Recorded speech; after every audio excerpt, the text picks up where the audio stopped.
Yeah. Drink it, my dear. I don't feel much like it. Perhaps you'd like a drop of vodka. No.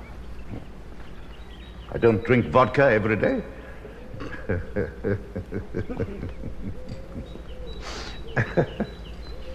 Besides, it's so sultry. Nurse, how many years have we known each other? How many? Lord help my memory. You came into these parts when? Vera Petrovna Sonyechka's mother was living then. Well, you came to see us 2 winters before she died. Well, that must be 11 years ago. Maybe even more. Have I changed much since then? Very much.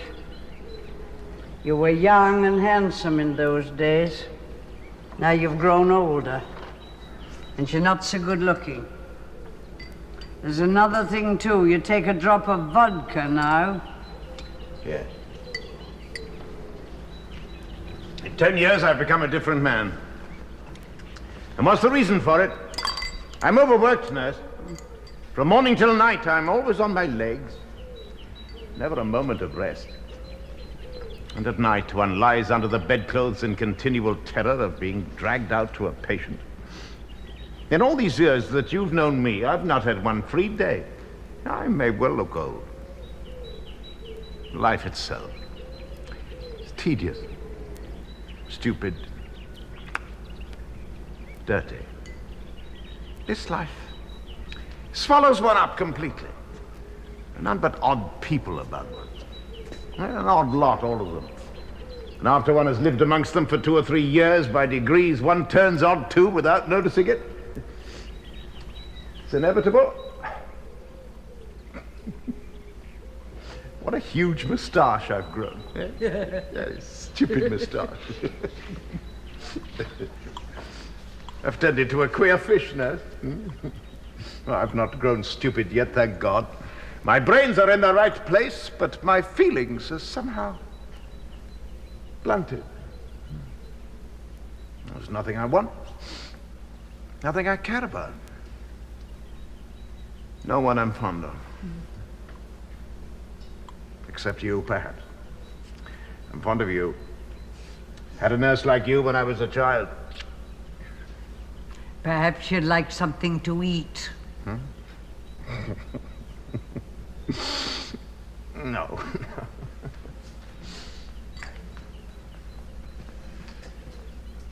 In the 3rd week of Lent, I went to Militsko, where there was an epidemic. Spotted typhus. In the huts, the people were lying about in heaps. There was filth, stench, smoke. Calves on the ground with the sick, little pigs about too. I was hard at work all day, didn't sit down for a minute, and hadn't a morsel of food. When I got home, they wouldn't let me rest. They brought me a signalman from the line. I laid him on the table to operate on him. And he went and died under the chloroform. Just when they weren't wanted, my feelings seemed to wake up again, and I felt as conscience-stricken as though I'd killed him on purpose. I sat down, closed my eyes, like this, and thought. Those who will live after us, in 100 or 200 years' time, for whom we are struggling now to beat out a road, will they remember and say a good word for us? Nurse, they won't, you know. Man will not remember, but God will remember. Thank you for that. That's a nice saying.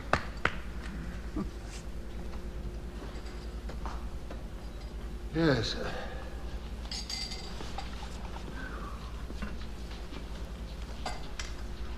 Yes.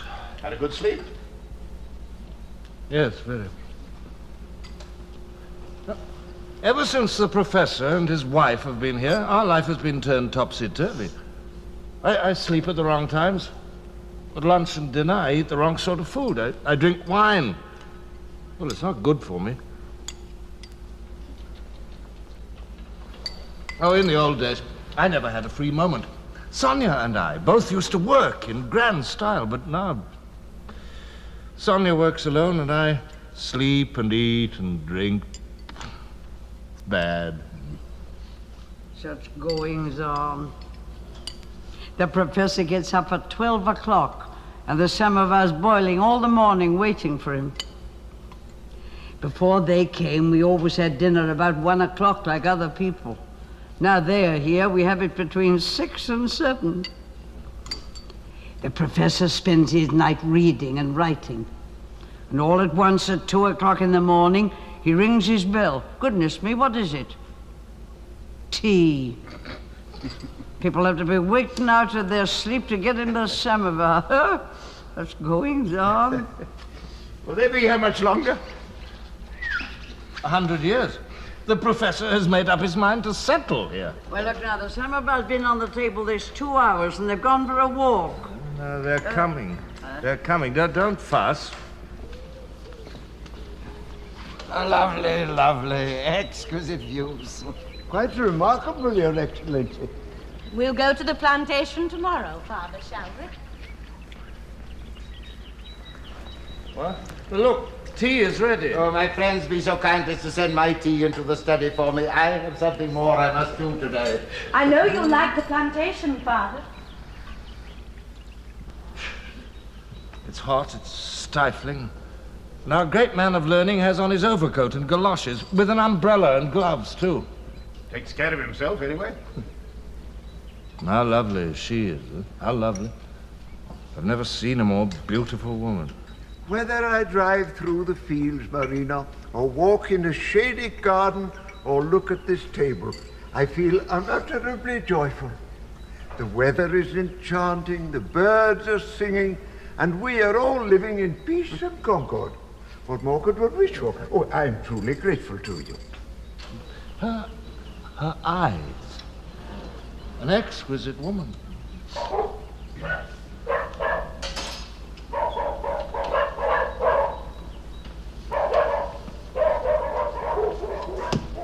Well, tell us something, Vanya. What should I tell you? Is there nothing new? No, everything's old.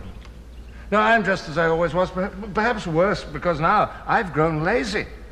I do nothing but just grumble like some old crow.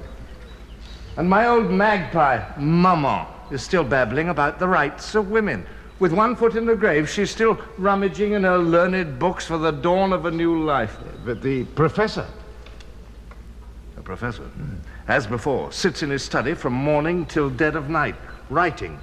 But with furrowed brows and racking brains, we write and write and write, and ne'er a word of praise we hear our labors to requite. One feels sorry for the paper that he writes on.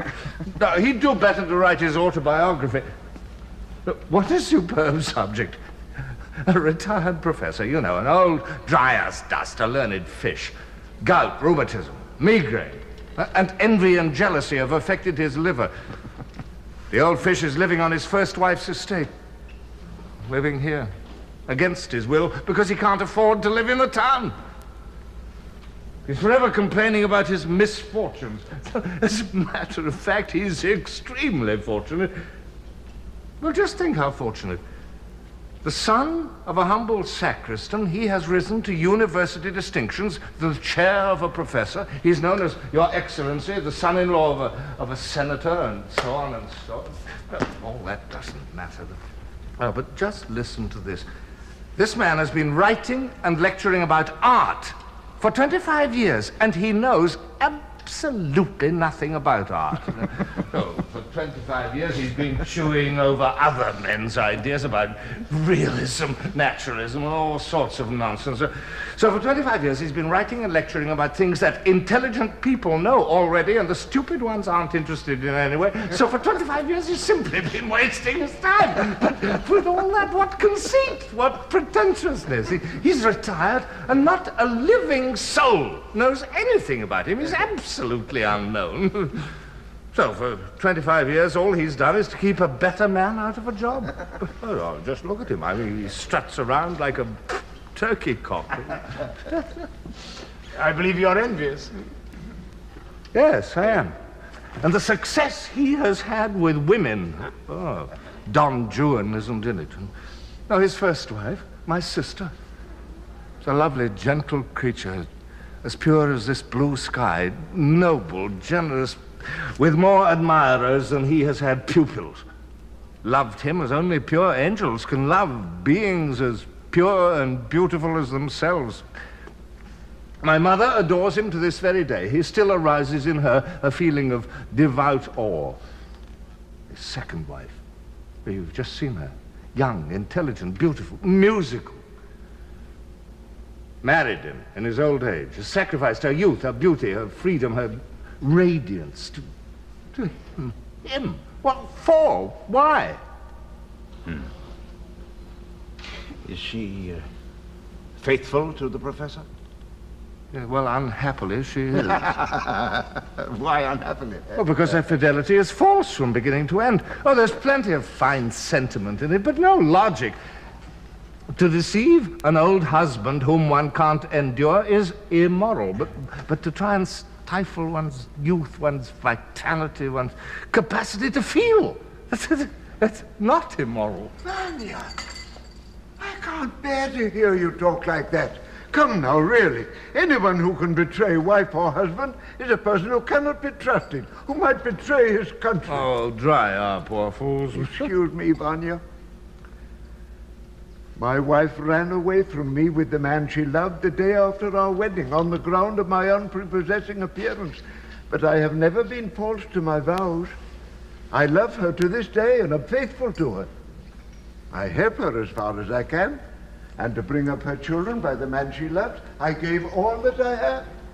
I may have lost my happiness, but my pride has been left me. And she, poor soul, her youth is over, her beauty, in accordance with the laws of nature, has faded. The man she loves is dead. Now what has she left? Nurse, darling, some peasants have come. Go and speak to them. Maria Vasilia. I'll look after the tea.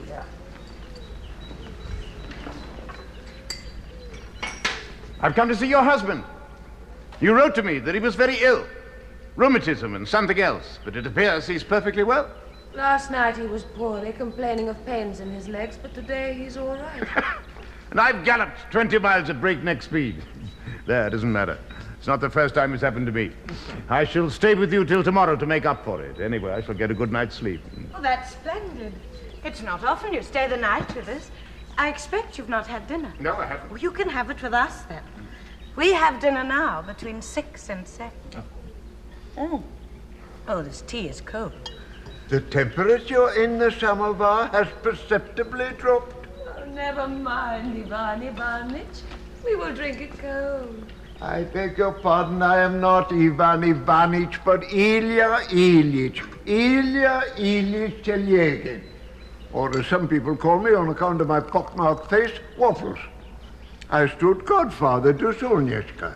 His Excellency, your husband, and his wife, Vera Petrovna, knew me well, you see.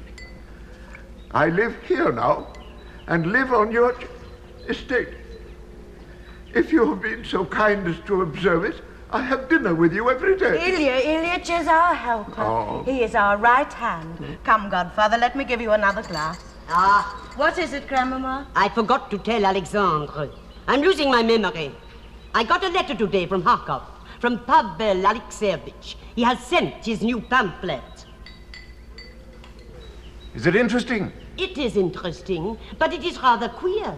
He is attacking what he himself maintained 7 years ago. It is awful. There's nothing awful about it. Just drink your tea, Mama. But I want to talk. Oh, but we've been talking and talking for 50 years and reading pamphlets. Isn't it about time to stop? You do not like listening when I speak. I do not know why. Forgive me for saying so, Jean, but you have changed so much in the course of the last year that I hardly know you. You used to be a man of definite principles, of elevating ideas. Oh, yes, I was a man of elevating ideas, which elevated nobody. A man of elevating ideas. You could hardly have made a more malignant joke. Look, I'm 47. Now, until last year, I tried, like you, to blind myself with all your pedantic rubbish in order to avoid seeing life as it really is. I thought I was doing the right thing. But now, if you only knew, I can't sleep for vexation, for rage, when I think of all the time I've wasted, when I might have had everything from which my age now shuts me out. Uncle Vanya, Huh? it's so dreary. You seem to be blaming your former principles. It is not they that are to blame. It is yourself. You forget that principles alone are no use. Yes. A dead letter. You ought to be working. What? Tisn't everybody who can be a writing machine, like your Herr Professor? And what do you mean by that? Grandmama, Uncle Vanya, I entreat. I hold my tongue. I hold my tongue. I apologize.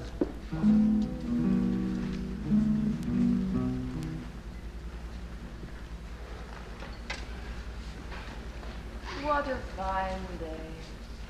It's not too hot. It's a fine day to hang oneself. Nurse, darling, what did the peasants come about? All the same thing, the wasteland again. Chug, chug, chug, chug, chug, chug. Which is it you're calling? Speckley's gone off somewhere with her chickens. The crows might get them. Chug, chug, chug, chug, chug. Chug, chug, chug. Is the doctor here? Yes. If you please, Mikhail Lvovich, they have sent for you. Where from? From the factory. Much obliged to you. I suppose I shall have to go. What a nuisance, hang it. How annoying it is, really. Well, come back from the factory and have dinner. Be too late. How should I then? How could I then? Here, my good man, you might get me a glass of vodka, anyway. How should I then? How could I then? Excuse me.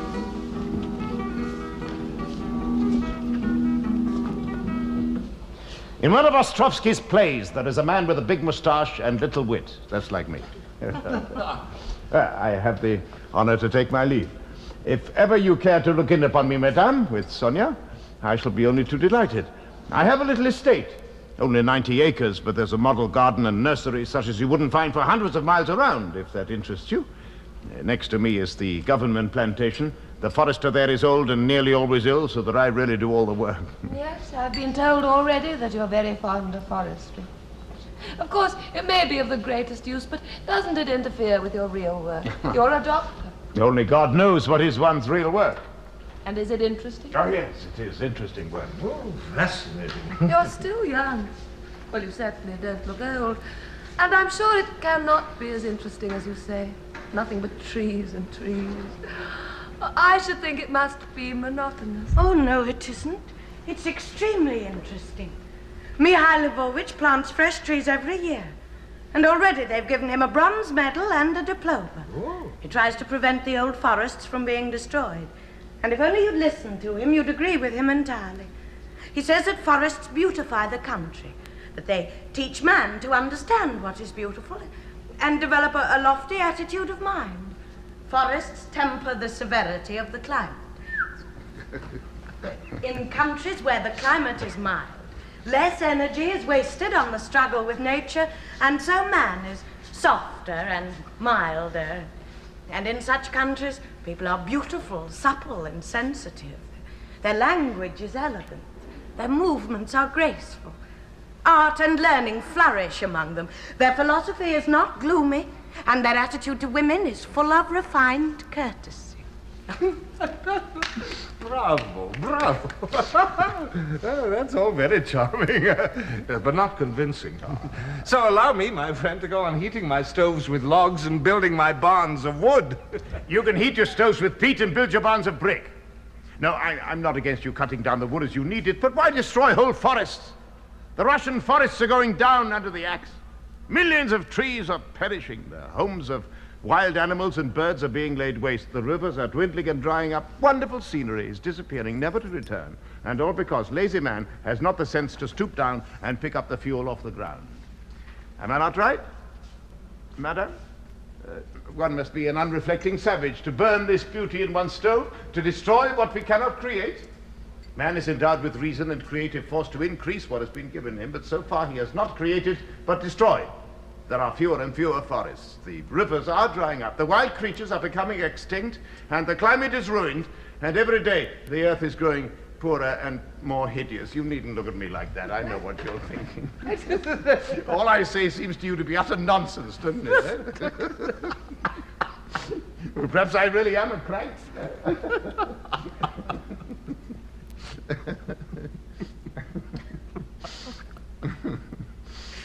But when I walk by the peasants' woods, which I have saved from cutting down, or when I hear the rustling of the young copse planted by my own hands, I realize that the climate is to some extent in my power, and that if in 1,000 years man is to be happy, I too shall have had some small hand in it. When I plant a young birch tree and see it growing green and swaying in the wind, my soul is filled with pride and... However, it's time for me to go. Probably the truth of the matter is that I am a crank. I have the honor to take my leave. When will you be coming to see us again? Well, I don't know. Not for another month, I suppose. If anything happens, you let me know. Of course, I'll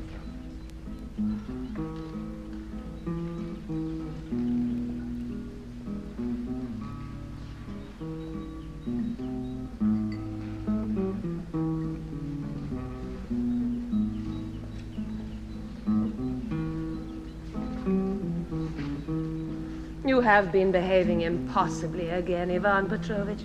Well, why need you have irritated Mama and talked about a writing machine? And today at lunch you quarreled with Alexander again. Oh, how petty it all is. But if I hate him... There is no reason to hate Alexander. He's like everyone else. He's no worse than you are. If you could see your face, your movements, you're too indolent to live. How indolent. Indolent and bored. Everyone abuses my husband. Everyone looks at me with compassion, thinking, poor thing, she's got an old husband. This sympathy for me, I know what it means. As Astrov said just now, you all recklessly destroy the forests and soon there'll be nothing left on the earth.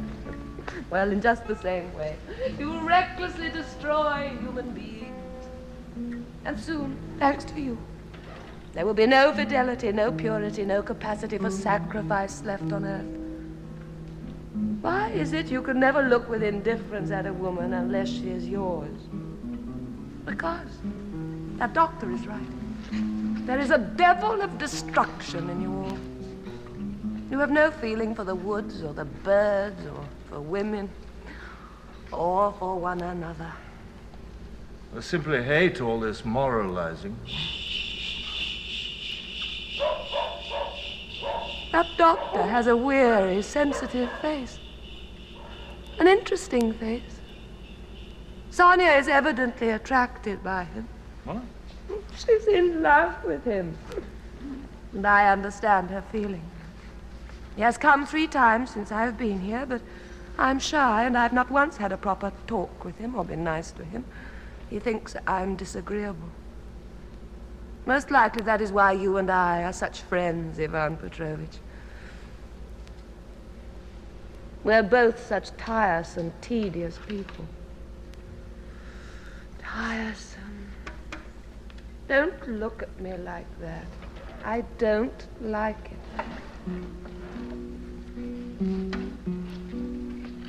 How else am I to look at you, since I love you? You're my life, my happiness, my youth. Oh, I know the chances of your returning my love are nil, non-existent, but I want nothing, just to look at you, listen to the sound of your voice. Hush, they may hear you. Don't drive me away. Let me speak of my love. That alone will be the greatest happiness for me. This is agonizing.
Who is it? Sonia? Is it you? It's me. You, Lenotchka? I'm in unbearable pain. Your rug has fallen on the floor. I'll close this window, Alexander. No, I feel suffocated. I just dropped asleep. I dreamed my left leg did not belong to me. I was woken up by the agonizing pain. No, it's not gout. It's more like rheumatism.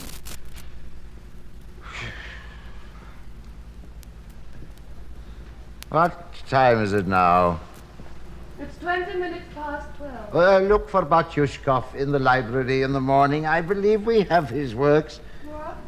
Look for Batyushkov in the morning. I remember we did have him. Why is it so difficult for me to breathe? You're tired. This is the second night you've not slept. I've been told Turgenev got angina pectoris from gout. I'm afraid I may have it.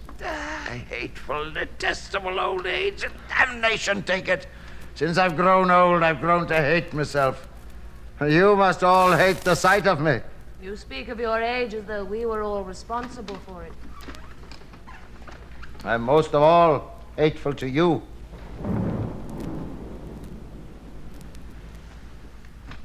Well, of course, you're right. I'm not a fool, and I understand. You are young and strong and good-looking. You want life. And I'm an old man, almost a corpse. You suppose I don't understand? Of course, it is stupid of me to go on living. But wait a little. I shall soon set you all free. I shan't have to linger on much longer. Oh, I'm worn out. For God's sake, be quiet. Oh, it seems that thanks to me, everyone is worn out, depressed, and wasting their youth. And I'm the only one enjoying life and satisfied. Oh, yes, of course. Please be quiet. You make me miserable. I make everyone miserable, of Oh, course. it's insufferable. Say what it is you want of me. Nothing.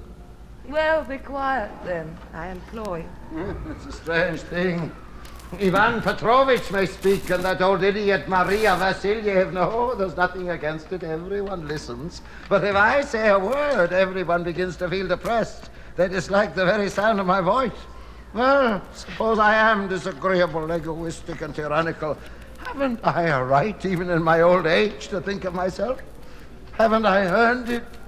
Haven't I a right, I ask you, to be quiet in my old age, to be cared for by other people? No one is disputing your rights.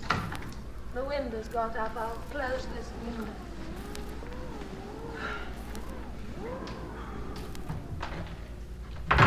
There will be rain directly.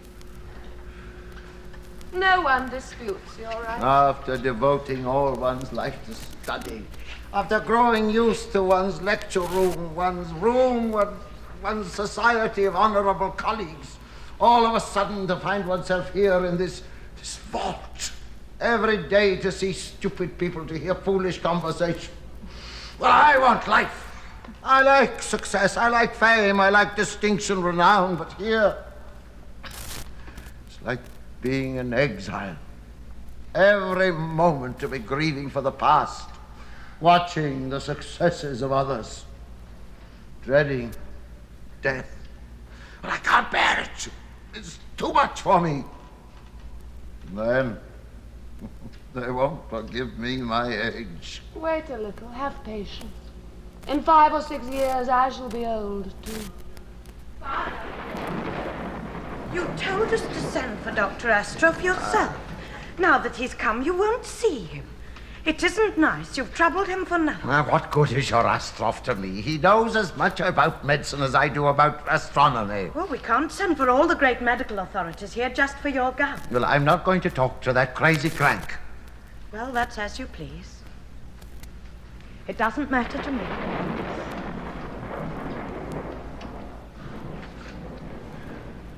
What's the time? Nearly 1 o'clock. But I feel stifled. Sonia, fetch me my drops from that table. Just a minute. Here you are. No, not those. This Oh, house. please don't be peevish. Some people may like it, but please spare me. I don't like it. Besides, I haven't the time. I have to be up early in the morning. We're haymaking tomorrow. There's a storm coming on. Ah, look. Elaine, Sonia, you go to bed. I've come to take your place. No, don't leave me alone with him. No, he'll be the death of me with his talking. No, but you must let them get some rest. This is the second night they've had no sleep. Well, let them go to bed, but you go too. Thank you. No, I entreat you to go. For the sake of our past friendship, don't make any objections. We'll talk some other time. A past friendship, past. Oh, be quiet, Uncle. Oh, my love, don't leave me alone with him. He'll be the death of me with his talking. This is really getting laughable. Nurse, darling, you ought to be in bed. It's late. Oh, the summer bell's not been clear. They can't ever go to bed. Oh, everyone is kept up. Everyone is worn out. I'm the only one enjoying myself. Oh, yes, of course. Well, Master dear, is the pain so bad? I have a grumbling pain in my legs too. Such a pain. Oh, you've had this trouble for years. Vera Petrovna, Soniechka's mother, used to be up night after night with you, wearing herself out. How fond she was of you. The old are like little children. They like someone to be sorry for them. But no one feels for the old. Come to bed, dear. Come, my honey. I'll give you some lime flower tea and warm your legs and say a prayer for you. Let us go, Marina. I have such a grumbling pain in my legs myself. Such a pain. Vera Petrovna used to be crying and breaking her heart over you. You were only a mite then, Soniechka, and you had no sense. Come on. Oh, I'm quite worn out with him. I can hardly stand on my feet. You with him, I with myself. This is the third night that I've had no sleep. Oh, it's dreadful in this house. Your mother hates everything except her pamphlets and the professor. The professor is irritated. He doesn't trust me, and he's afraid of you. Sonia is angry with her father, angry with me, and hasn't spoken to me for a fortnight. You hate my husband and show open contempt for your mother. I am overwrought. And I've been nearly crying 20 times today. Oh, it's dreadful in this house. Do let us drop this moralizing. You're an intelligent and a well-educated man, Ivan Petrovich. And I should have thought that you ought to realize that the world is not being destroyed through fire and robbery, but through hatred, enmity, and all this petty wrangling. Now, it ought to be your work to reconcile everyone and not to grumble. Reconcile me to myself first, my precious, my splendid one. Don't.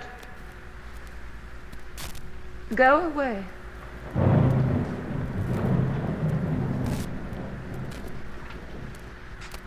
The storm will be over soon, and everything in nature will be refreshed and sigh with relief.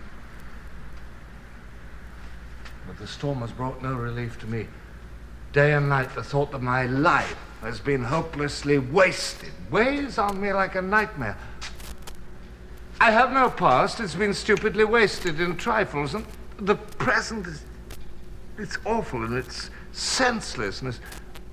Look, here you have my life and my love. What use can you make of them? What can I do with them? My passion is wasted like a ray of sunshine that's fallen into a well, and I'm utterly lost, too. When you speak of your love for me, I feel stupid and don't know what to say. Forgive me. There is nothing I can say to you. Good night. If you only knew how wretched I am at the thought that here by my side, in this same house, another life is being wasted too. Yours. And what are you waiting for? What cursed theory holds you back? Oh, understand. Do understand. Ivan Petrovich, you are drunk. Well, I'm maybe. Where is the doctor? He's in there. He's staying the night. It may be. Well, anything may be. Oh, you've been drinking again today. Now, why must you do that? Well, there's a semblance of life in it anyway. Don't prevent me, Elaine. Well, you never used to drink. And you did not talk so much. Oh, go to bed, you bore me. Oh, my darling, my precious, my magnificent wife. Don't. This is really hateful. She's gone. 10 years ago, I used to meet her at my sister's. She was 17 then. I was 37. Now, why didn't I fall in love with her then and ask her to marry me? Eh? It could easily have happened then.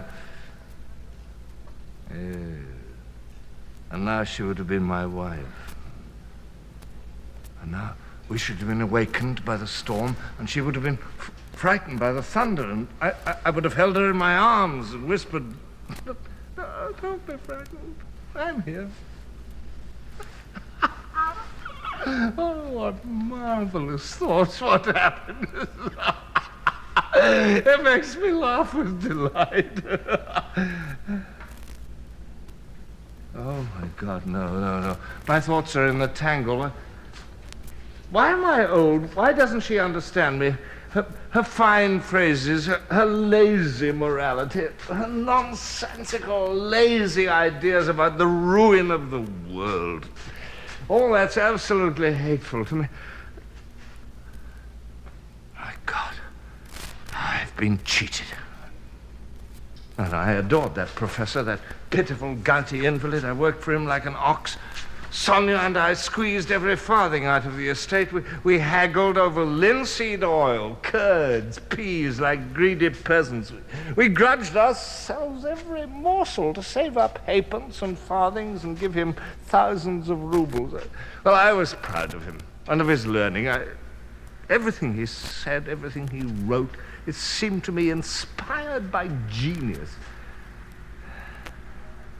My God, and now... Here he is retired, and now one can see the sum total of his life. He leaves not one page of real work behind him. He's absolutely unknown. He's nothing. He's a soap bubble. I've been cheated. Oh, I can see it now. Stupidly cheated.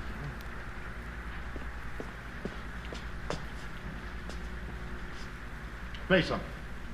But everybody's asleep. Play! Are you alone? No ladies here. Dance my husband, dance my soul. The monster has no friend to love.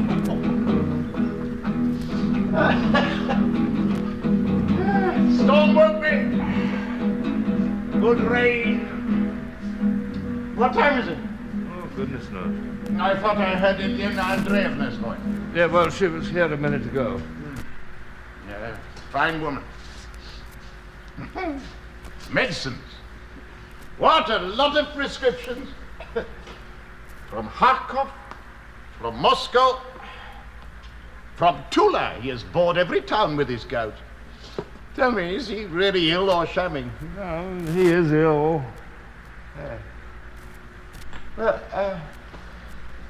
Why are we so melancholy today? Are we sorry for the professor or what? Oh, leave me alone. Or perhaps we are in love with the professor's lady. She is my friend. Already. What do you mean by already? A woman can become a man's friend only in the following sequence.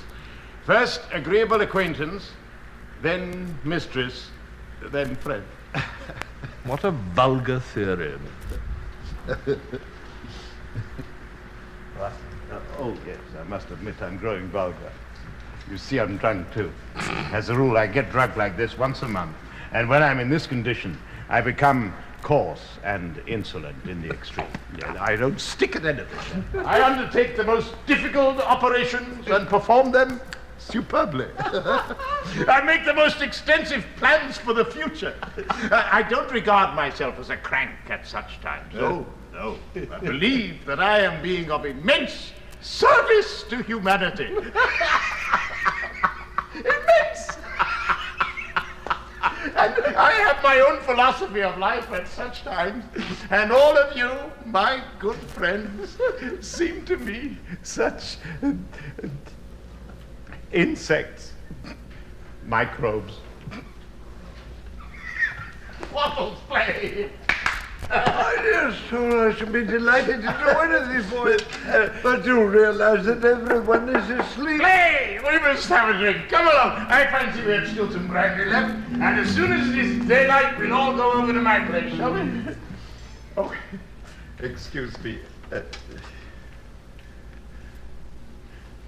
I have no tie on. Uncle Vanya, you've been drinking again with the doctor. You are a nice pair. He has always been like that, but why must you do it? It's so unsuitable at your age. Age has got nothing to do with it. When a man has no real life, he has to live in illusions. But better than nothing, anyway. The hay is all cut. It rains every day. It's all rotting, and you are living in illusions. You've simply given up looking after anything. I have to do all the work alone, and I'm quite exhausted. Oh, Uncle, you have tears in your eyes. Tears? Nonsense, not a bit of it. You looked at me just now so like your dear mother.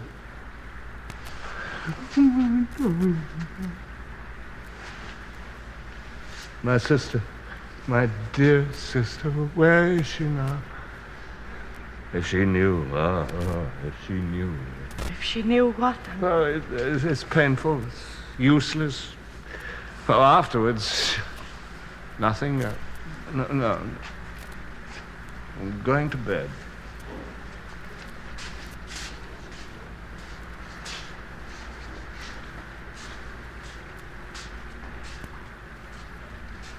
Mikhail Lvovich, you are not asleep, are you?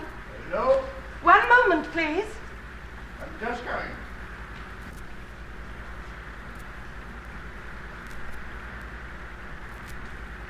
What can I do for you? Drink yourself if it does not disgust you, but I implore you, don't let my uncle drink. It's bad for him. We won't drink anymore. I'm just going anyway. What? No, it'll be daylight by the time they put the horses in. But it's raining. Wait till the morning. No, we shall only come in for the end of it. Now I'm going, and please don't send for me again to see your father. I tell him it's gout, and he tells me it's rheumatism. I ask him to stay in bed, and he sits in a chair, and today he wouldn't speak to me at all. I'm afraid he's spoiled. Look, wouldn't you like something to eat?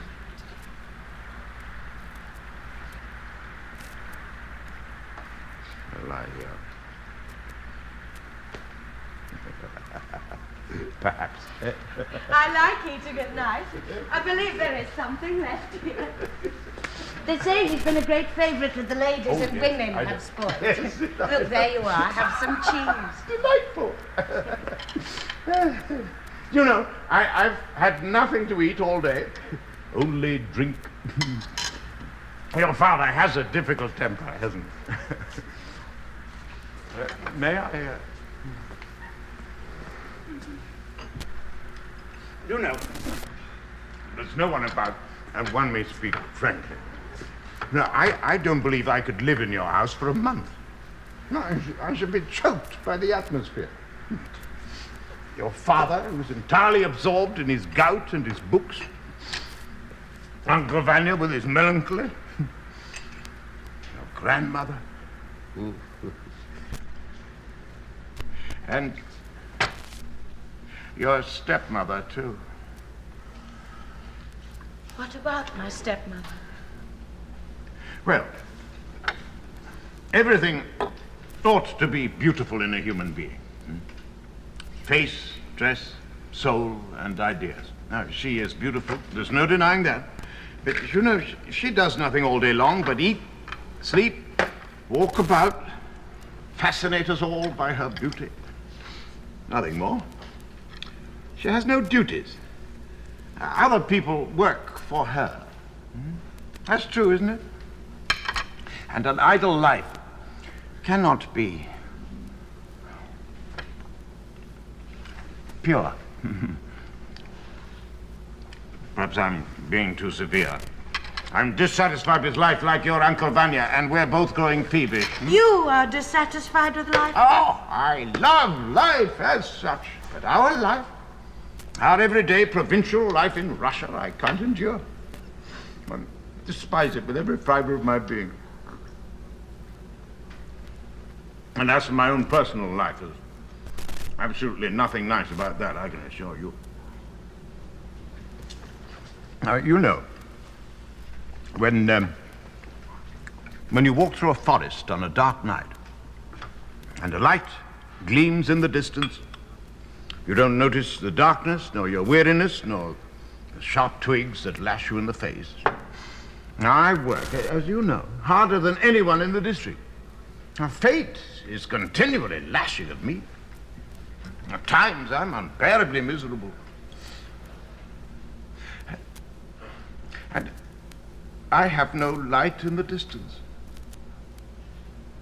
I expect nothing for myself. I'm not fond of my fellow creatures. It's years since I cared for anyone. Do you care for no one at all?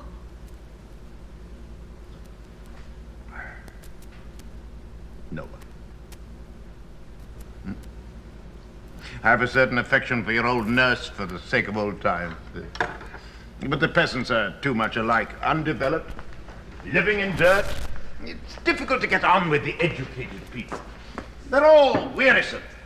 Our good friends, for instance, are small in their ideas, small in their feelings, and don't see beyond their noses, or to put it bluntly, they're stupid. And those who are bigger and more intelligent are hysterical, morbidly absorbed in introspection and analysis. They're forever whining.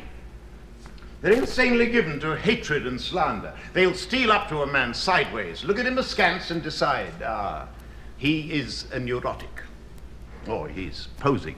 And when they don't know what label to stick on my forehead, they say, he's an odd fellow, very odd. I'm fond of forestry, that's odd. I don't eat meat, that's odd too. There's no direct, genuine, free attitude to people. Alternator left amongst them. No. No. Oh, no, please, I beg you, don't drink anymore. Why not? Because it's so out of keeping with you. You're so refined. You have such a beautiful voice. Oh, more than that, you're unlike everyone else I know. You are beautiful. Why then do you want to be like ordinary people who drink and play cards? Oh, don't do it, I beseech you. You always say that people don't create but only destroy what heaven gives them. Then why do you destroy yourself? Why? Oh, you mustn't. You mustn't, I beseech you, I implore you. I won't drink anymore. Give me your word. My word of honor. Thank you. Enough. I've come to my senses. There, you see, I'm quite sober now, and I shall be so till the end of my days. And so, as I was saying, my day is over. It's too late for me. I've grown old. I have worked too hard. I've grown vulgar. All my feelings are blunted. And I believe I'm not capable of being fond of anyone. I don't love anyone. I don't believe I ever shall. What still affects me is beauty. That does stir me. I fancy if Elena Andreevna, for example, wanted to, she could turn my head in one day. But that's not love. That's not affection. Oh. What is it? Nothing. In Lent, one of my patients died under chloroform, you know. Oh, you must try and forget that now.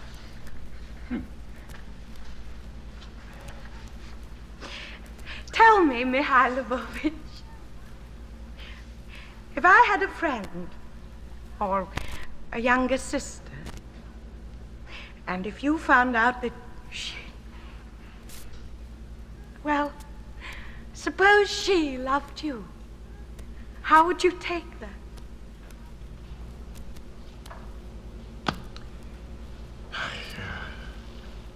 I don't know. Know how I expect. I should give her to understand that I could not care for her, that my mind was taken up with other things. Anyway, if I'm going, I really must get off. Goodbye, my dear girl. We shall not finish till morning. I'll go out through this way, if you don't mind. I don't want your uncle to detain me, you know. No, please. Thank you.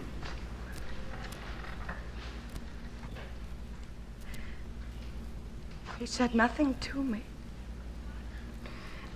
His heart and his soul are still shut away from me. But why do I feel so happy? I said to him, you are refined, noble. You have such a beautiful voice. You are... Oh, was it inappropriate? His voice trembles and caresses one. I can still feel it vibrating in the air. And when I spoke to him of a younger sister, he did not understand. Oh, how awful it is that I am not beautiful. How awful it is.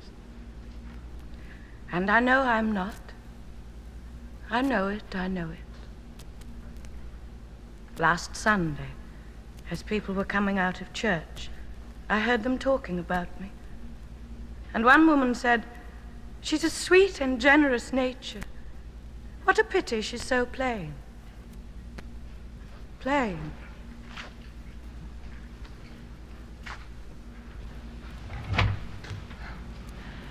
Oh, the storm is over.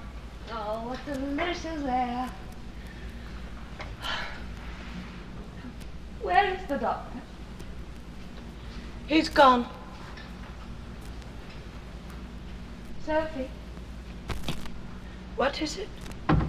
how long are you going to be sulky with me? We've done each other no harm. Oh, why should we be enemies? Let us make it up. Oh, yes. I wanted to myself. Don't let's be cross anymore. Has Father gone to bed? No, he's sitting in the drawing room. Oh, we don't speak to each other for weeks, and goodness knows why. What's this? Oh, the doctor has been having some supper. Oh, and there's wine, too. Let us drink to our friendship. All right. Out of the same glass, shall we? Yes.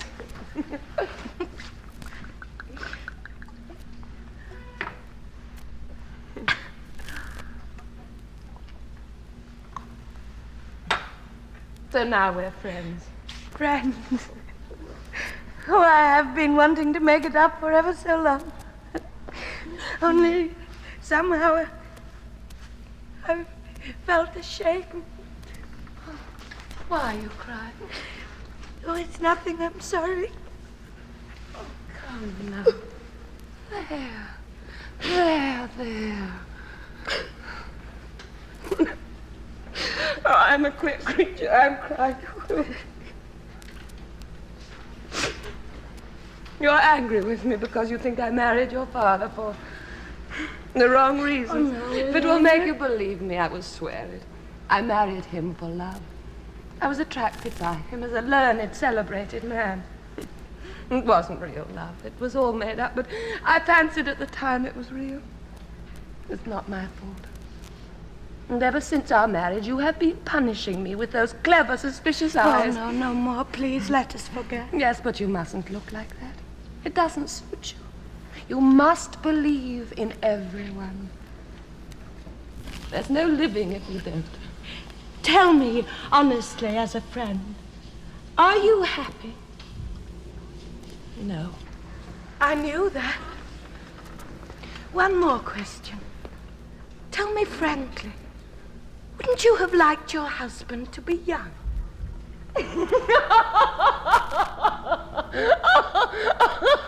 Oh, what a child you are. Still. Well, of course I should.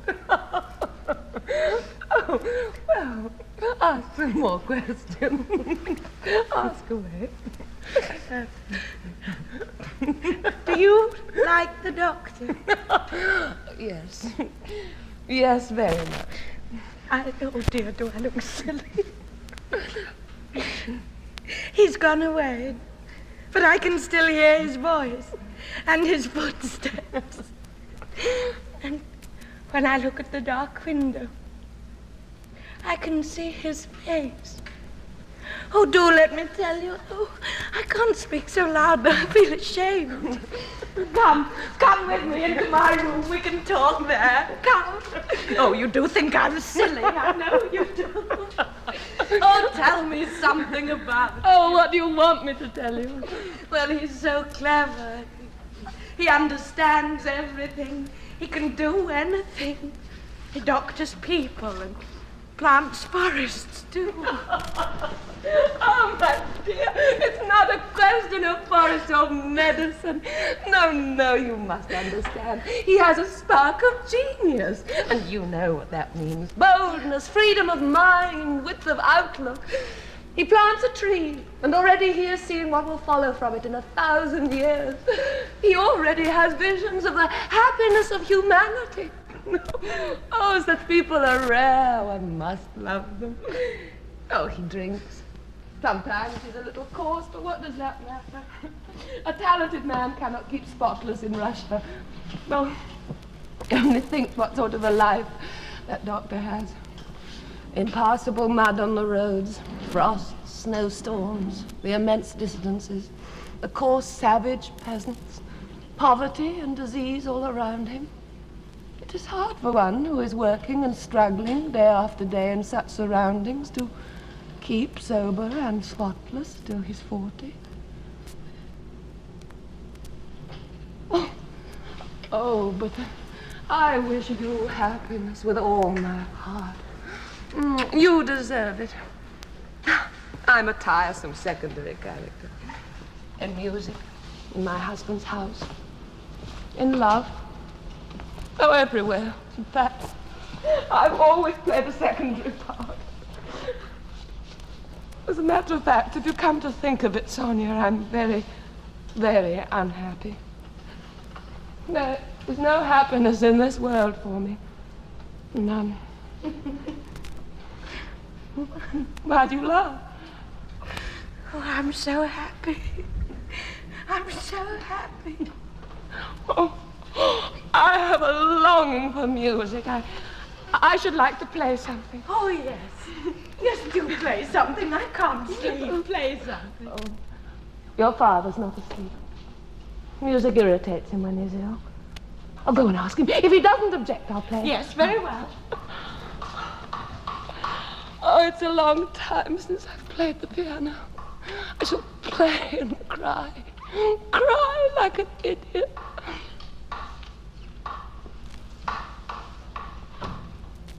Is that you tapping, Yefim? Yes, Don't tap. The master is unwell. that's going. Come, boy. Good lad.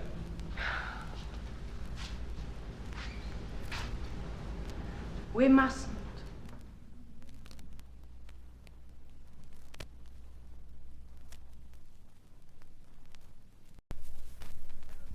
The Herr Professor has graciously expressed the desire that we should all gather in this room today at 1 o'clock. It's now 1:45. He has some communication to make to the world. Probably some business matter. He has no business. He spends his time writing twaddle, grumbling, and being jealous. Uncle Vanya. All right, I apologize. I hold my tongue. Just look at her. She's so lazy she almost staggers as she walks. No, it's charming, very. You keep buzzing and buzzing away all day. Aren't you tired of it? Oh, I'm bored to death. I don't know what I'm to do. Isn't there plenty to do if only you cared to do it? For instance? You could help us run the estate, or teach the children, look after the sick. There's plenty to do. When you and Father weren't here, Uncle Vanya and I used to go to the market ourselves and sell the flour. But I don't know how to do such things. And besides, they're not interesting. It's only in sociological novels that people teach the peasants or doctor them. Well, how am I, apropos of nothing, to go and teach them or doctor them? I don't see how one can help doing it. You wait a little and you two will soon get into the way of it. Oh, don't be so depressed, dear. You are bored and don't know what to do with yourself, and boredom and idleness are catching. Look at Uncle Vanya. He does nothing but follow you about like a shadow. I have left my work and run away to talk to you. I've grown lazy. I can't help it. The doctor used to come and see us very rarely. Once a month. It was difficult to persuade him to come. Now he drives over every day. He neglects his forestry and his patients, too.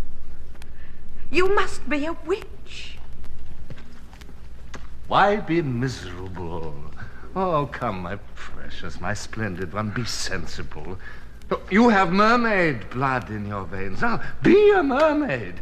Let yourself go for once in your life. Make haste and fall head over ears in love with some water sprite, and then plunge headlong into the abyss, so that the Herr Professor and all of us may throw up our hands in amazement. Oh, will you leave me in peace? How cruel it all. Oh, no. My dearest, please, forgive me. I apologize. Peace. Oh, you would drive an angel out of patience, you know. As a sign of peace and harmony, I will fetch you a bunch of roses. I gathered them for you this morning. Autumn roses. Exquisite, mournful roses. Autumn roses, exquisite, mournful roses. It's September already.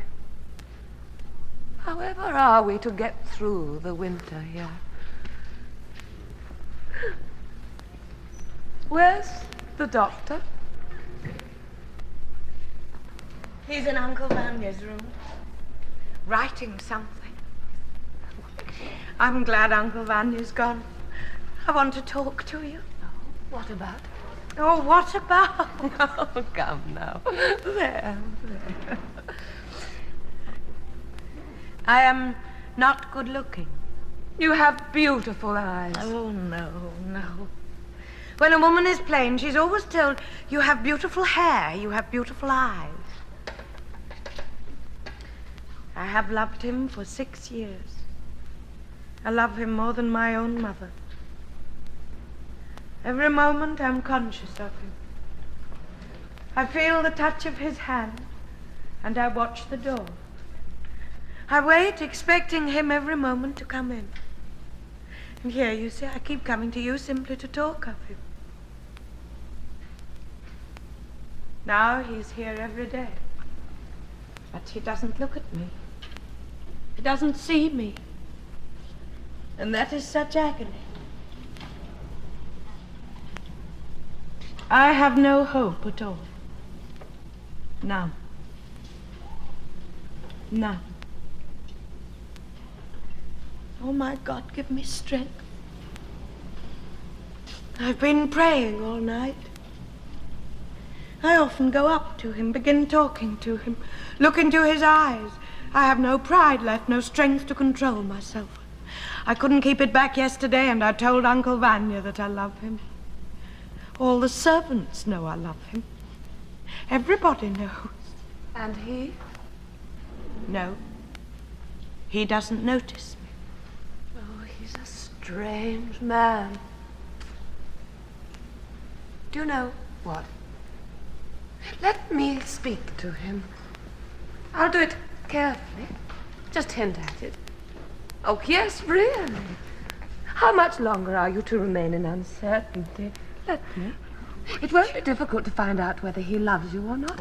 Oh, don't be troubled, my darling. Don't be uneasy. I shall do it so carefully that he won't even notice it.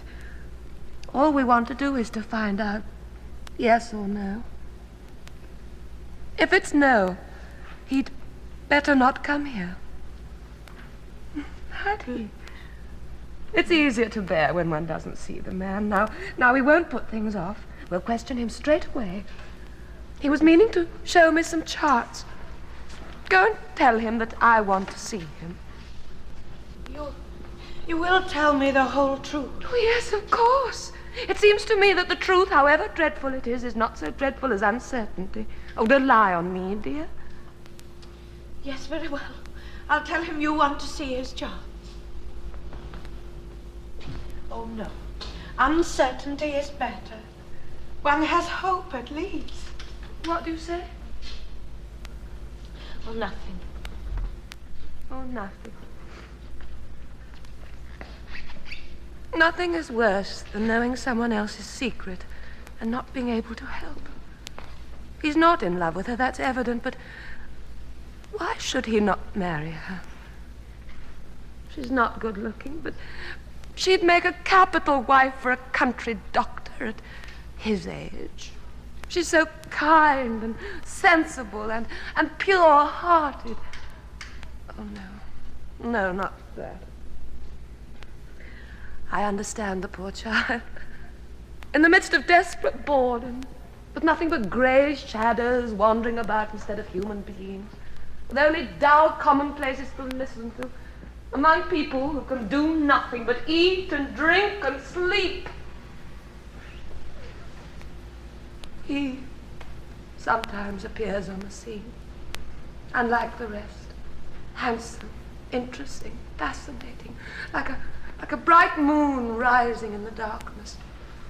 Oh, to yield to the charm of such a man, to forget oneself. I believe I'm a little fascinated myself. Yes, I feel bored when he doesn't come. And already I'm smiling when I think of him. That Uncle Vanya says I have mermaid's blood in my veins. Let yourself go for once in your life.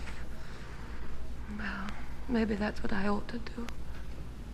Oh, if only I could fly free as a bird away from all of you, from your sleepy faces, from your talk, forget your existence.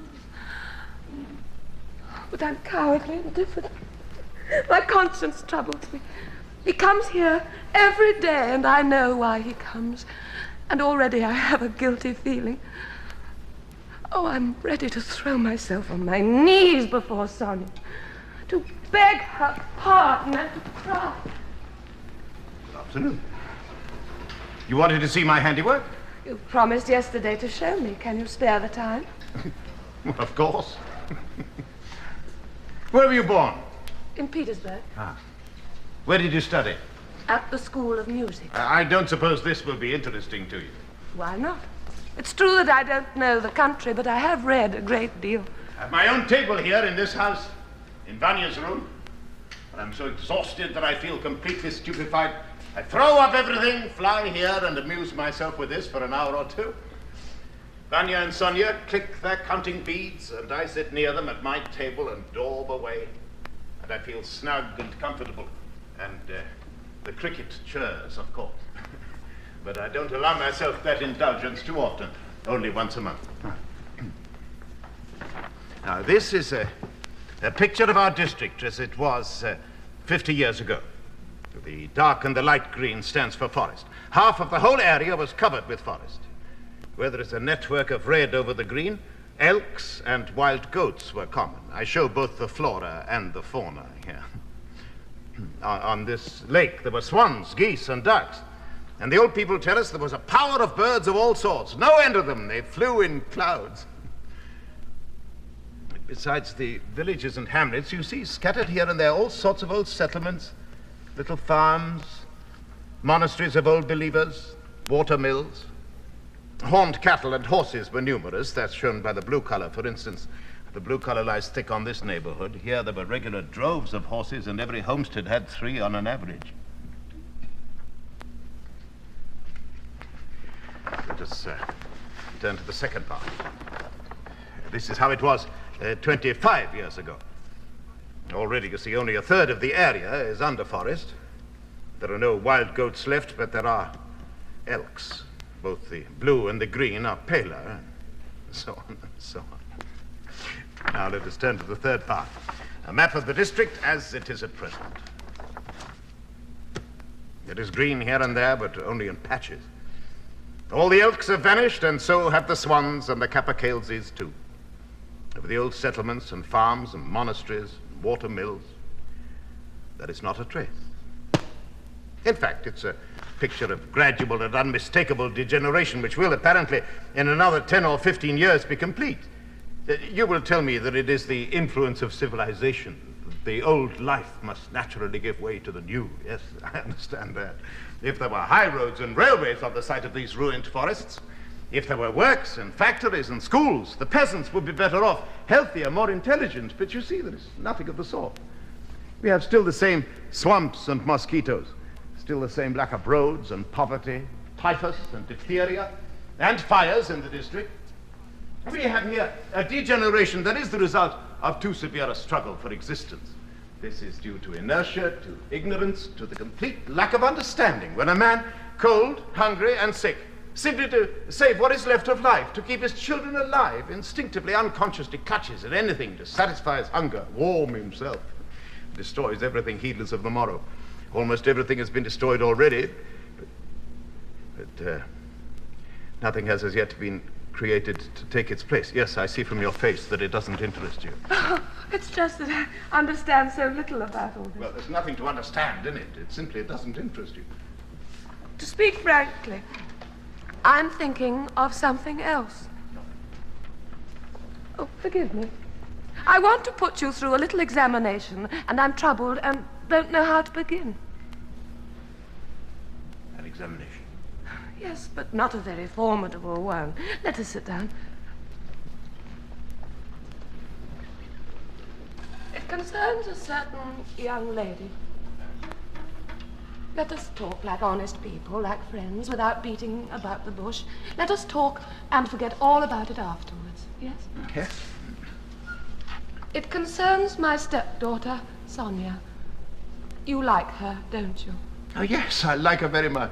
Does she attract you as a woman? No. A few words more and I have done. Have you noticed nothing?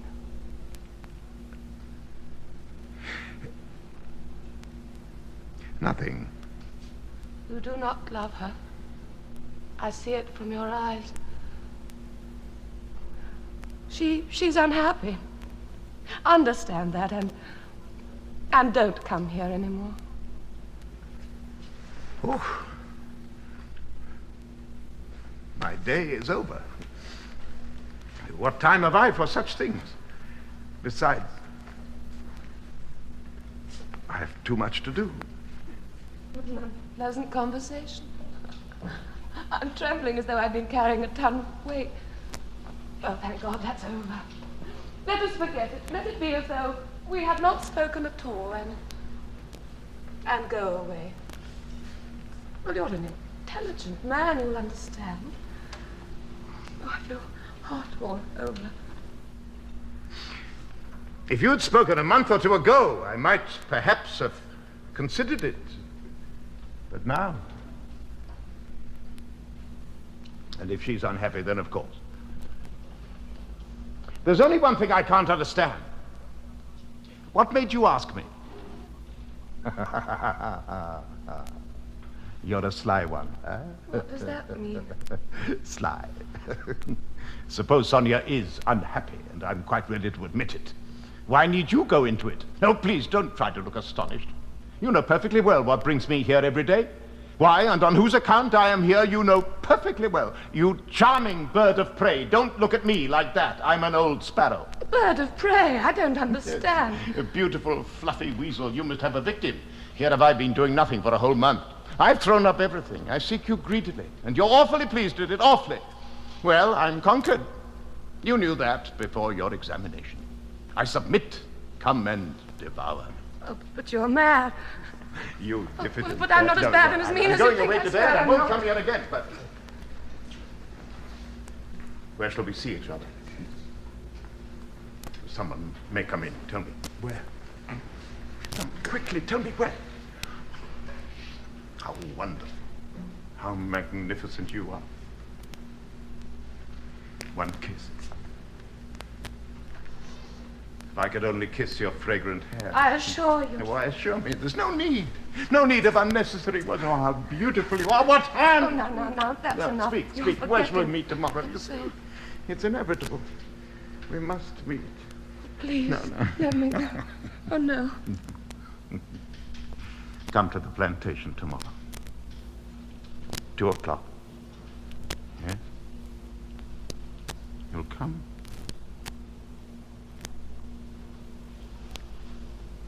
Let me go. This is awful. Never mind, it doesn't matter.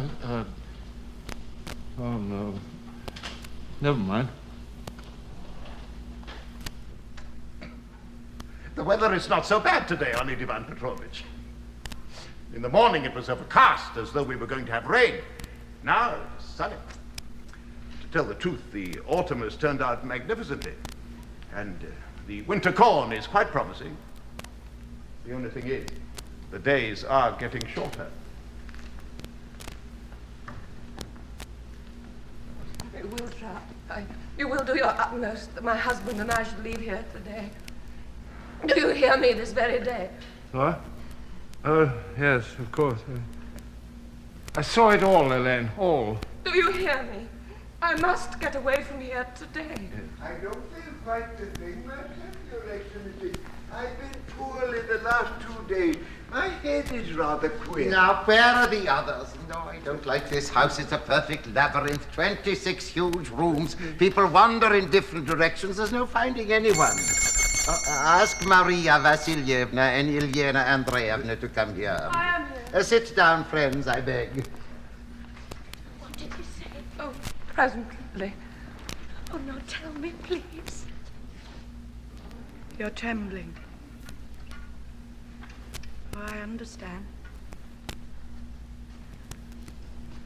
He won't be coming here anymore, yes?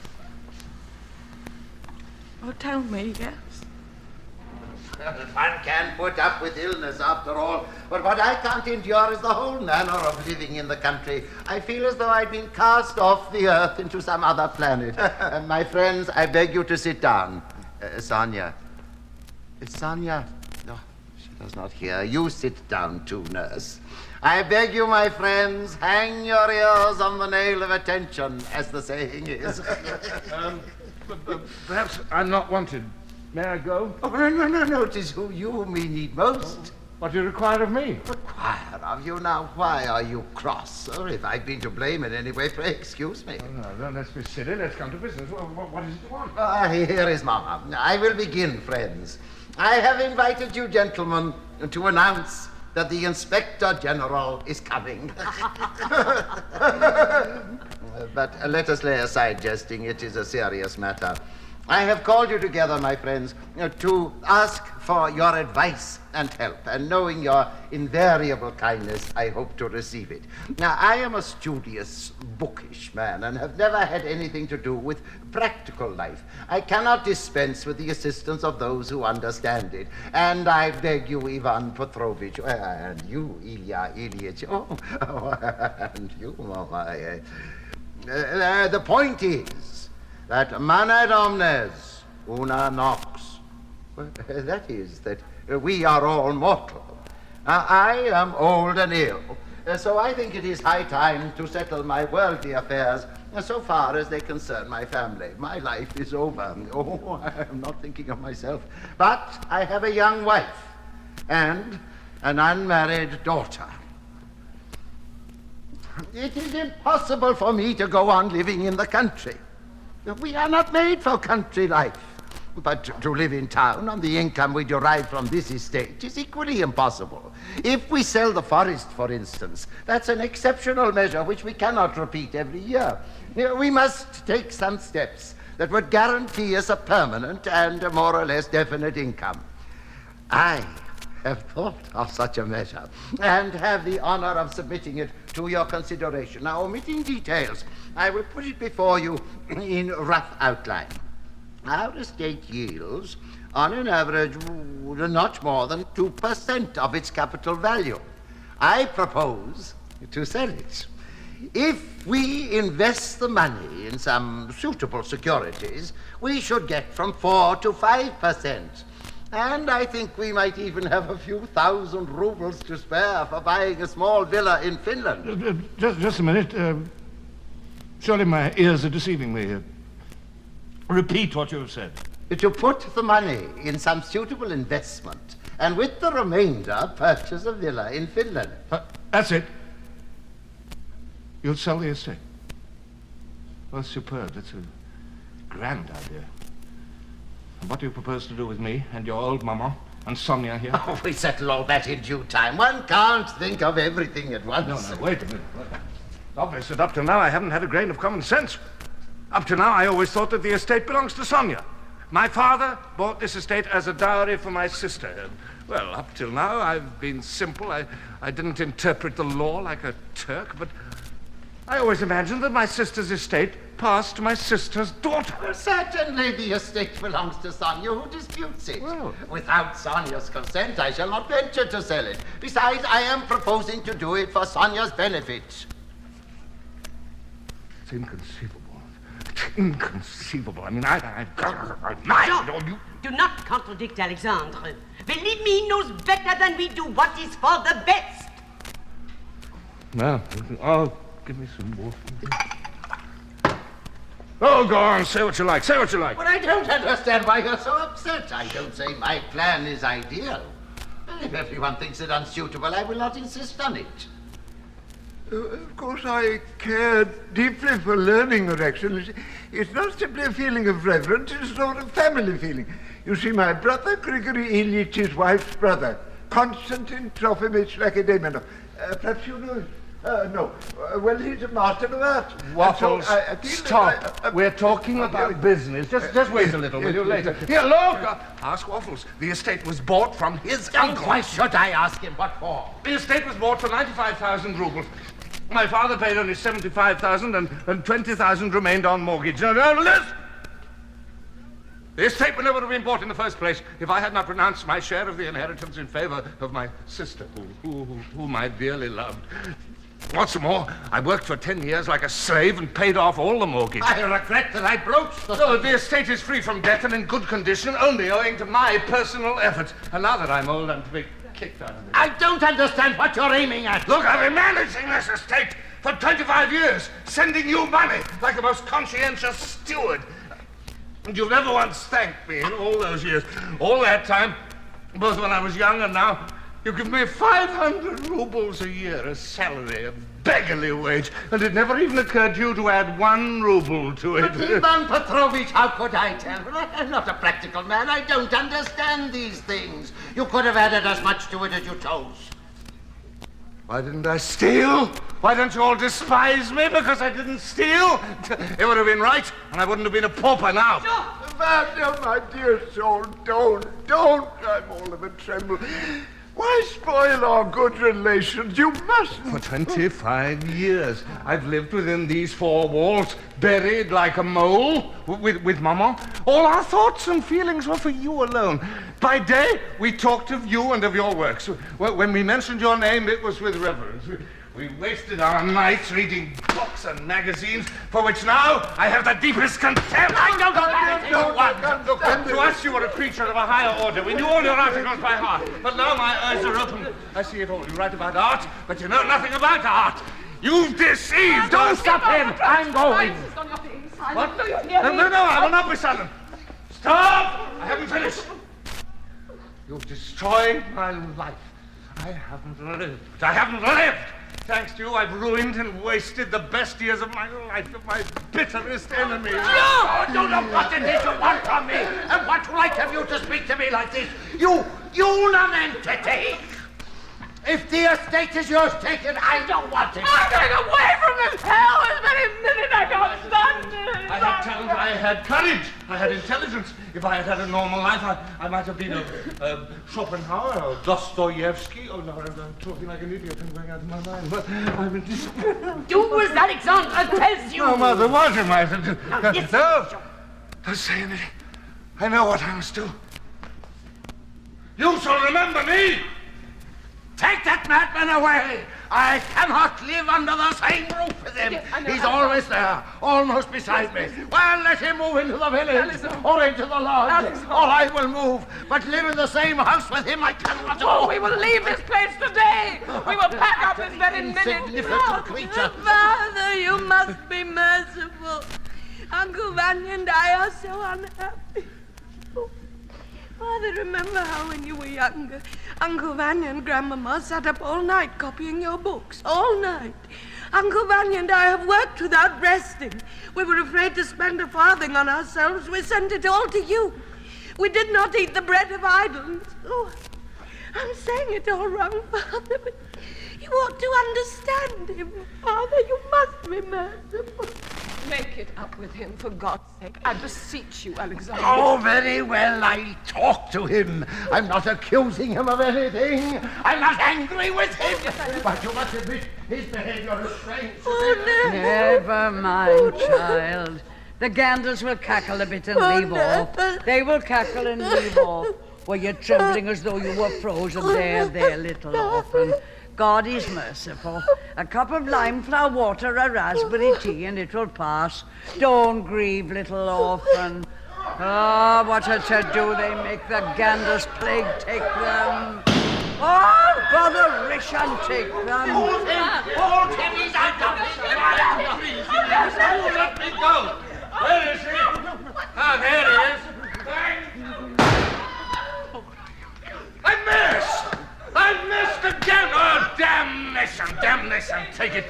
What am I doing? What am I doing?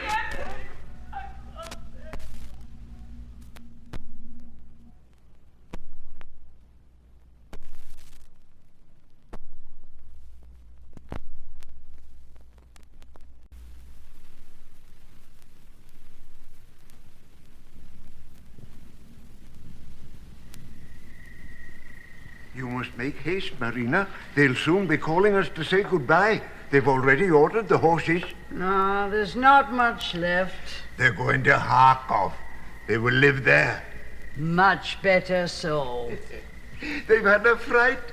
Yelena Andreevna keeps on saying, I won't stay another hour. Let us get away. Let us get away. We will stay at Kharkov, she says. We will have a look round and then we'll send for our things. They're not taking much with them. It seems it is not ordained that they should live here, Marina. It is not ordained. It is a dispensation of Providence. It's better so. Look at all that quarreling and shooting this morning. What a storm. A subject worthy of the brush of Ayavazovsky. Shocking sight it was.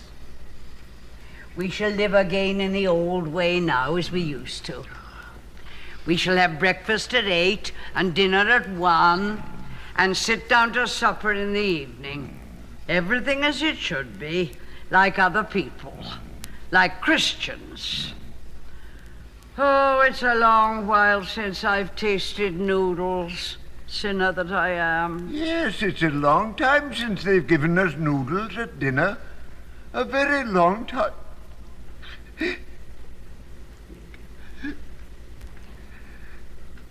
When I was walking through the village this morning, Marina, the man in the shop called after me, "You cadger living upon other people." It did hurt me so. Oh, you shouldn't take any notice of that, my dear. We all live upon God. Whether it's you or Sonia or Ivan Petrovich, none of you sits idle. We all work hard.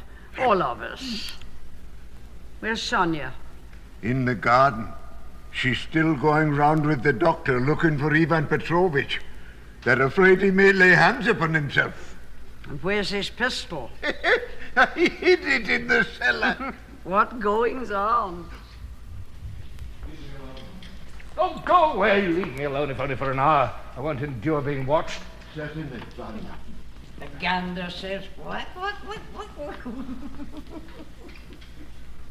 Leave me alone. Oh, I should be delighted to. I ought to have gone long ago, but I repeat, I won't go until you give me back what you took from me. I didn't take anything from you. I'm speaking in earnest. Now, don't detain me. I should have gone long ago. I took nothing from you. I'll wait a little while longer and then excuse me, but we must resort to force. We shall have to tie your hands behind you and search you. I'm speaking quite seriously. Oh, that's as you please. To have made such a fool of myself. To have fired at him twice and missed him. I'll never forgive myself for that. If you had to be playing about with firearms, you'd have done better to take a pop at yourself. Do you know, it's queer. I've attempted to commit a murder, and I've not been arrested. Nobody's even sent for the police. So, of course, I'm looked upon as a madman. Well, I'm mad, but people are not mad who hide their crass stupidity and their flagrant heartlessness under the guise of an old professor. People are not mad who marry old men and then deceive them under everybody's nose. I saw you kissing her, I saw. Yes, I did kiss her, and that's more than you ever have, isn't it? The world is mad to let you go on living on it. Come, that's silly. Yes, well, I'm mad. I'm not responsible. I'm allowed to say silly things. Don't be childish. You're not a madman. You're just a crank. A buffoon. Once I used to look upon every crank as an invalid, as abnormal. But now I think it is the normal condition of man to be a crank. You are quite normal. I'm so ashamed. If you only knew how ashamed I am. No pain can be compared with this acute shame. It's unbearable. Look, what am I to do? What am I to do? Nothing. Well, give me something. Oh, my God. Look, I'm 47. If I live till I'm 60, I'll have another 13 years. That's a long time. How am I to get through those 13 years? Oh, you know. If only one could live the rest of one's life in some new way. To wake up one still, sunny morning and find that one had begun a new life, that all the past had been forgotten and melted away like smoke. To begin a new life. Tell me how to begin it, what to begin it with. Oh, get away with you. New life indeed. Our situation, yours and mine, is hopeless. Yes? Well, of course it is. Well, give me something. I've got a scalding pain here. Stop it! Those who will live after us in 100 or 200 years and will despise us for having lived our lives so stupidly and tastelessly, they may perhaps find a means of being happy. But there's only one hope for you and me. The hope that when we are asleep in our graves, we may perhaps be visited by vision. Perhaps even pleasant ones. Yes, old man, in the whole district there were only two decent, well-educated men. You and I. And in some 10 years, the common round of the trivial life here has swamped us and poisoned our lives with its vapidity and made us just as despicable as all the rest. Yes, but don't you try to put me off. You give me back what you took from me. I didn't take anything. You took a bottle of morphia out of my medicine chest. Now look here. If you insist on making an end of yourself, then go into the forest and shoot yourself. Go on. But give me back the morphia or there will be talk and conjecture. Now people will think I've given it to you. It'll be quite enough for me to have to make your post-mortem. Do you think I shall find that interesting? Leave me alone. Sofia Alexandrovna, your uncle has taken a bottle of morphia out of my medicine chest and won't give it back. Tell him that it's really stupid and I haven't the time to waste. I ought to be going. Uncle Vanya, did you take the Oh, morphine? yes, he did. I'm quite sure. Give it back. Oh, why do you frighten us? Give it back, Uncle Vanya. I am perhaps just as unhappy as you are, but I'm not going to give way to despair. I am bearing it and will bear it until my life ends of itself. You must be patient, too. Give it back, Uncle.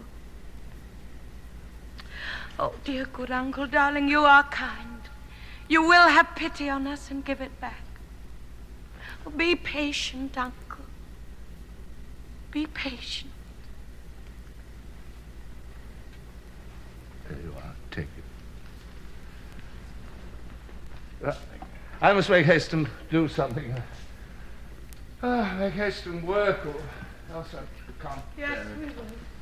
As soon as we've seen our people off, we'll sit down to work. We have let everything go. Now I can set off. Ivan Petrovich, are you here? Go to Alexandre. He wants to say something to you. Oh, yes, go, Uncle Vanya. Please. Oh, come, let us go. Father and you must be reconciled. That's essential.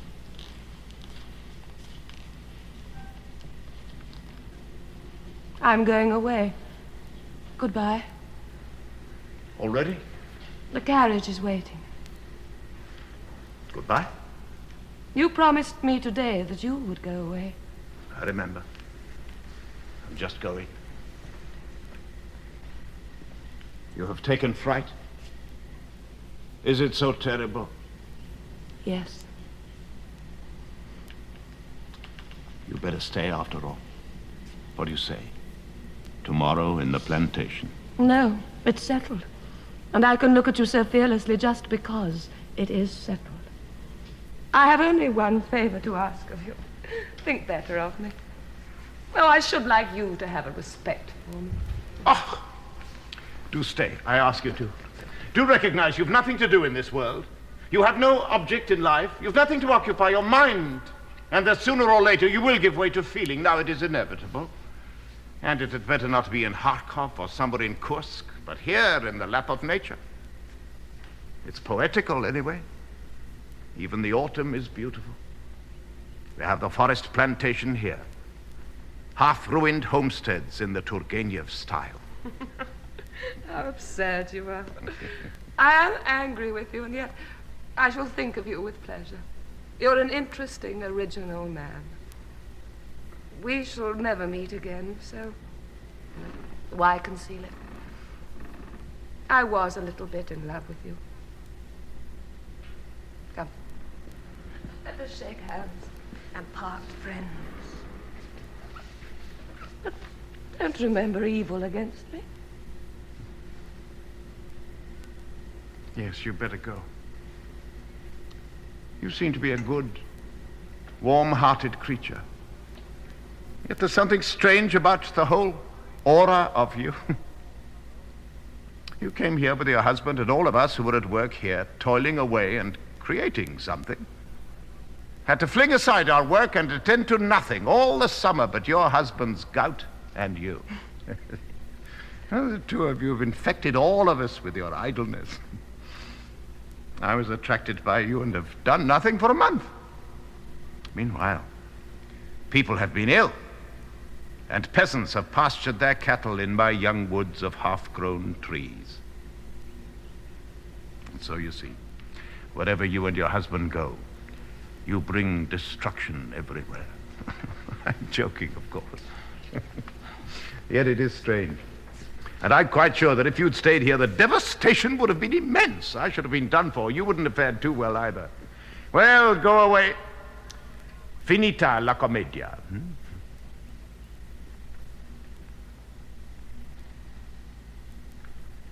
I shall take this pencil as a keepsake. Strange. We have been friends. And all at once, for some reason, we shall never meet again. So it is with everything in this world. While there is no one here, before Uncle Vanya comes in with a nosegay, allow me to kiss you at parting. Yes?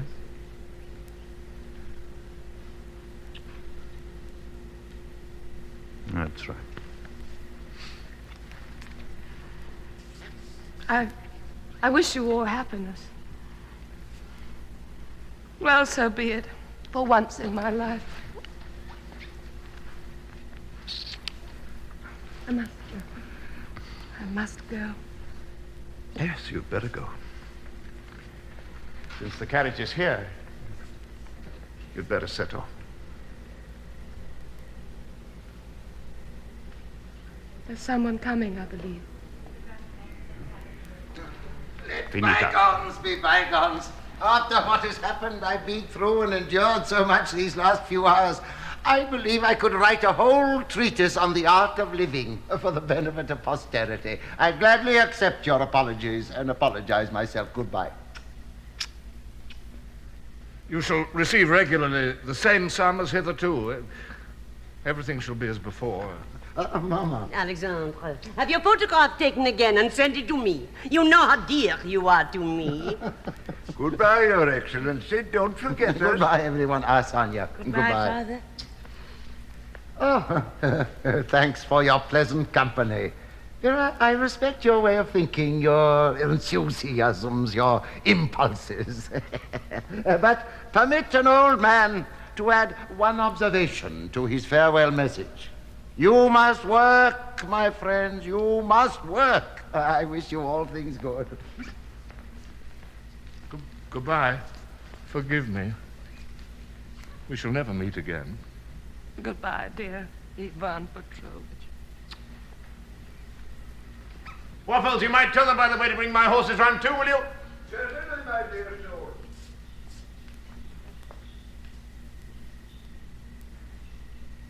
Why don't you go and see them all? I can't. My heart is too heavy. No, let them go. I must hurry up and do something. Work.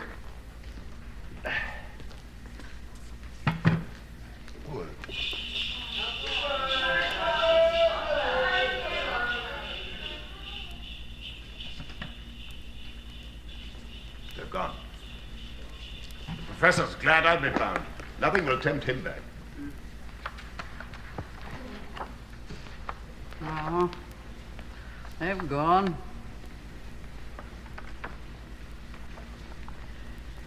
They've gone. Good luck to them. Now, Uncle Vanya, let us do something. Yeah. Work, eh? It's a long time since we sat at this table together. Oh, I believe there's no ink. I feel sad that they've gone. They have gone.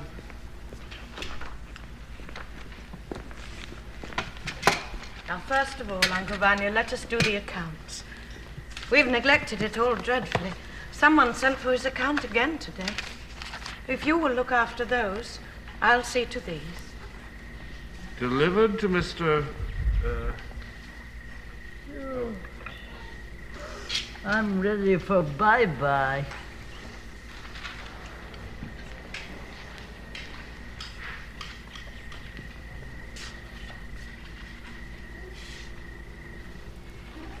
How quiet it is.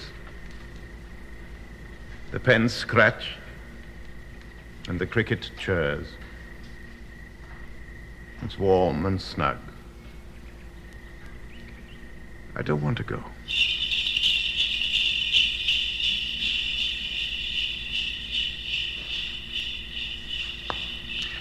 Well, there are my horses.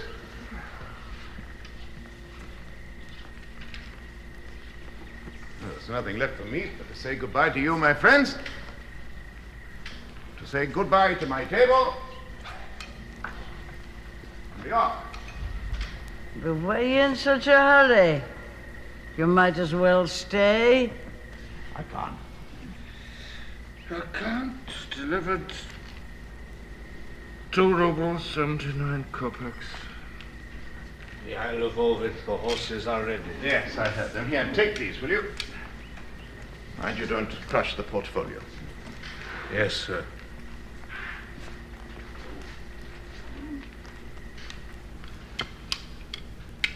Well?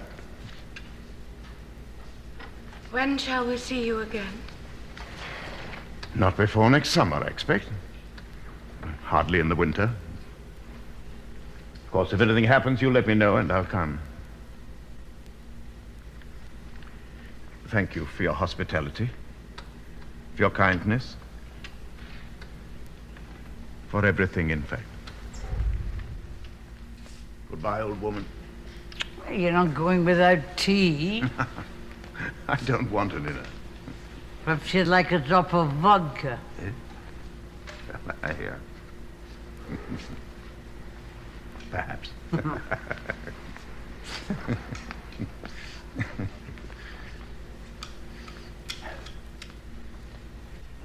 My trace horse has gone a little lame. I noticed it yesterday when Petrushka was taking it to water. Try changing his shoes. I have to stop at the blacksmith's in Rojdezhvonoy. Can't be helped. I suppose in that Africa, the heat must be something terrific now. Yes, I suppose so. You are. For your good health, my dear, you should eat some bread with it. I like it as it is. Now, good luck to you all. Don't you come out, nurse. There's no need.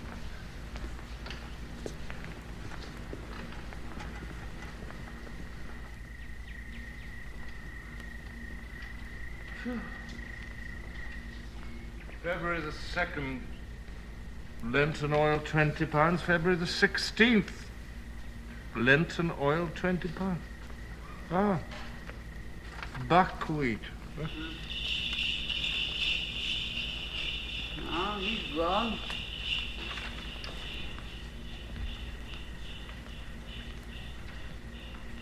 Yes. Total 15.25.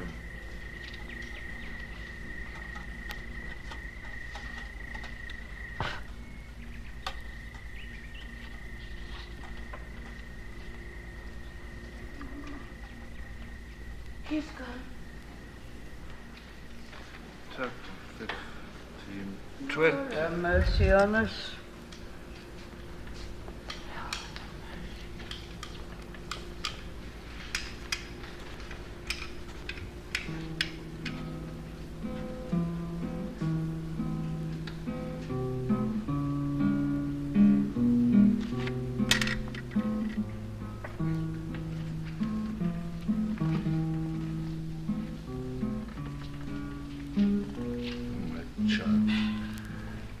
How my heart aches.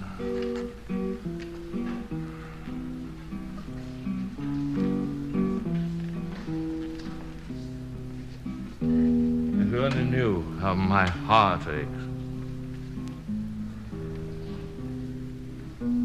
There's nothing for it, we must go on living.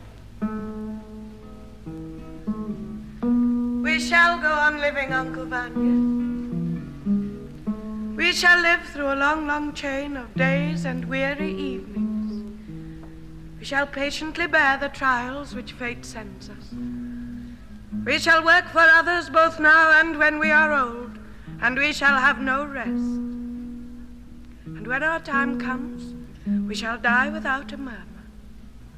And there beyond the grave, we shall say that we have suffered, that we have wept, and that life has been bitter to us.